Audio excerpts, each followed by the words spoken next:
Okay, cool. So then eventually, fine, you got a job on this Batman series. Yep. Okay, and what was that? Like, what job? Were you drawing Batman himself? Like, what was that? Yeah, whole- what the actual job was, I won't get into the super technical stuff sure. so as to not create too much confusion. But basically, we planned they would send all the stuff overseas to actually do the full on animation, because animation is a whole process. There's like a lot of drawings that go between each seconds and the second of film, and this is way before computer animation, so everything's hand drawn. But we did all the planning steps at this stage, and I did a job where we did kind of keyframe posing and storyboards, and that's what was done here. Storyboards are basically the blueprint of what will become a film. Yep. And then you design the characters, you do storyboards, and you do kind of keyframe posing by keyframe. Meaning, by posing. keyframe is like the actual shot, what it's going to look like. This is an important shot, and then what the next shot's going to be, and then someone else fills in that. Yeah, sort of like that. I mean, basically on the keyframe kind of pose, and it was called layout. Layout is actually you're laying out how the camera moves and everything. But basically, if you have a character who's like going from here to here, it's like you do those two poses. Okay. And then someone else is going to do all the in betweens. Okay. But it was very that was just what you did then, and it wasn't full animation because they would do that overseas. And so, an animation. Sorry. Okay. So. Overseas, just other people. Was this like China? Yeah, Korea was doing it. Korea. Okay.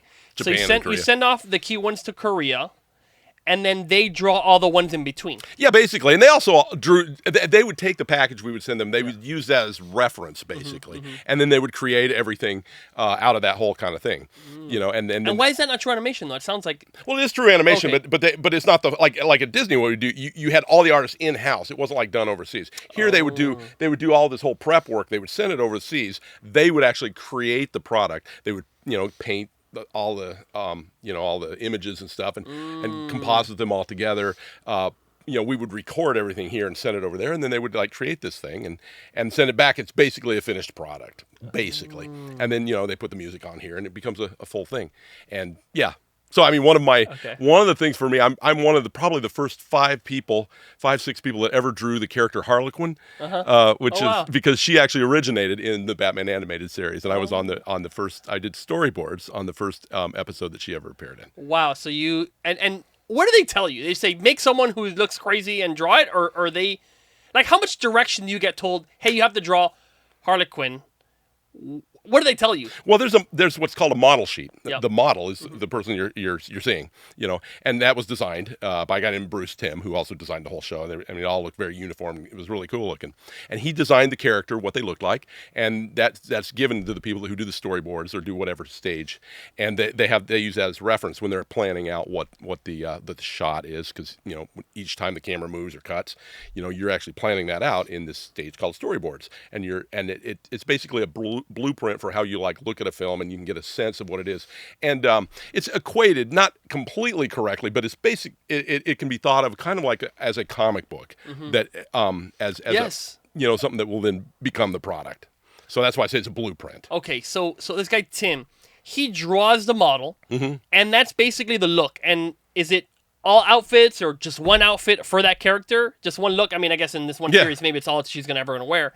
But that's all done, and you just basically move this person around, or do you add parts to it? Oh, we add a lot because we'll have a script, right? A script will be written, and they'll record the script. So you have like the guy who's doing the voices. Mark Hamill did the voice of the Joker, for example, and then we'll have that as a track to listen to, and then you'll listen to it, you'll read the script, and you'll go, okay, I don't remember this.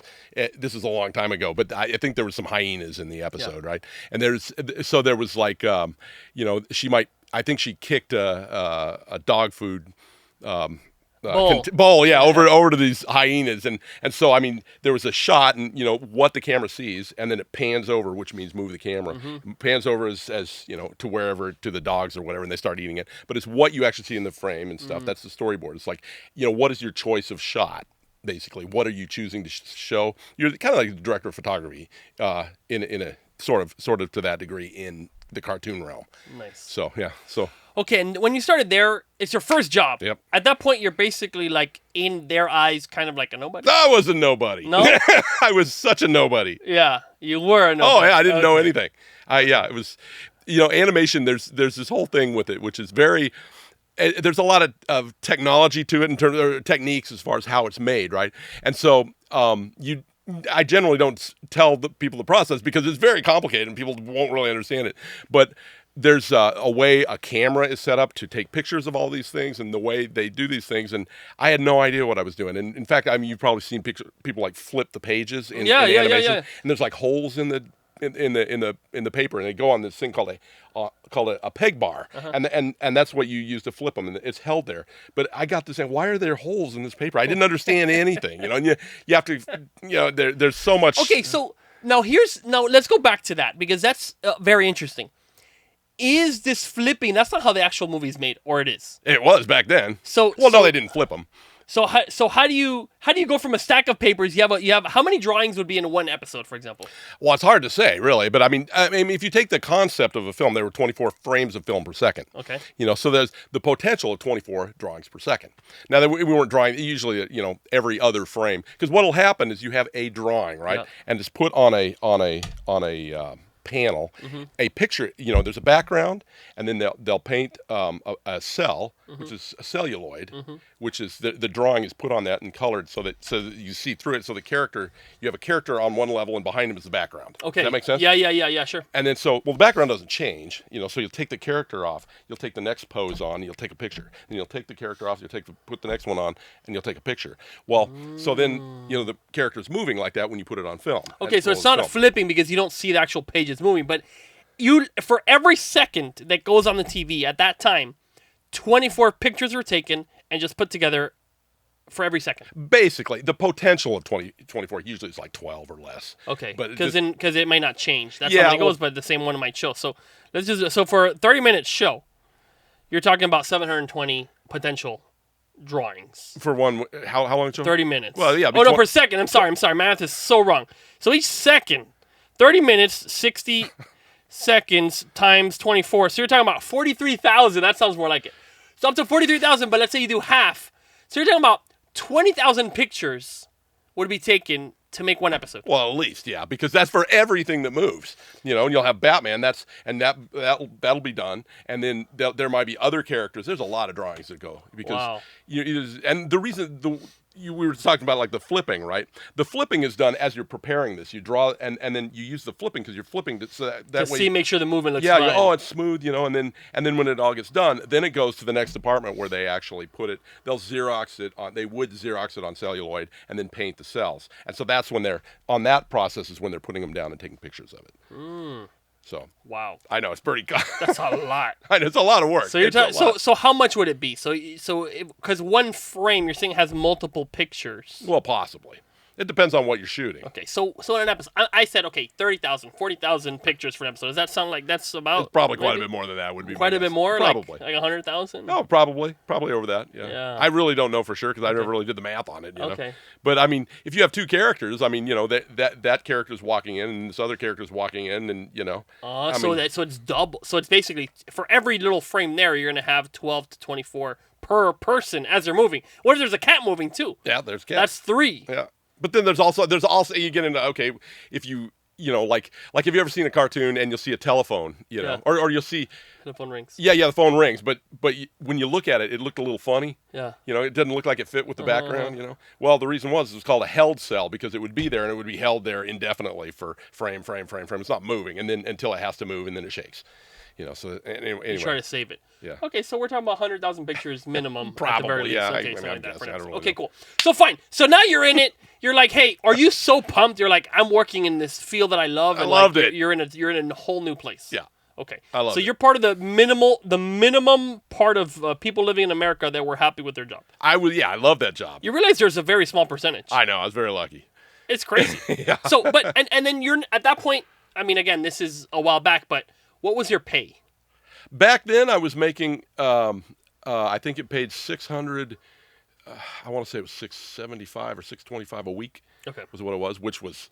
I mean, this is in the 90s. I just got off a cruise ship making, nothing. And I was like, when they said I was going to make that much, that's more money than I could even conceive of. Of course, that's not all that much money now. But but at that time for sure. So that's whatever. That's what $3,000 a month almost or something like that. I guess so. Yeah.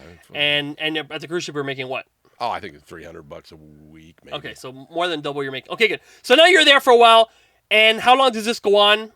And then where do you find your next role? I worked on that job for 2 years. Okay. And it was great, and I loved it. And it was because every day was a learning experience, and I was always, you're developing yourself, you're drawing more, and I mean, the way you get better at drawing or anything is you just do it, and you have a lot of pencil mileage. I was building up, learning how to draw more Pencil and more. mileage. Yeah. Yeah. And so then after that, I went to a studio called Film Roman, which currently they do The Simpsons, and I did a few things that very obscure kind of pieces, and from there, I ended up.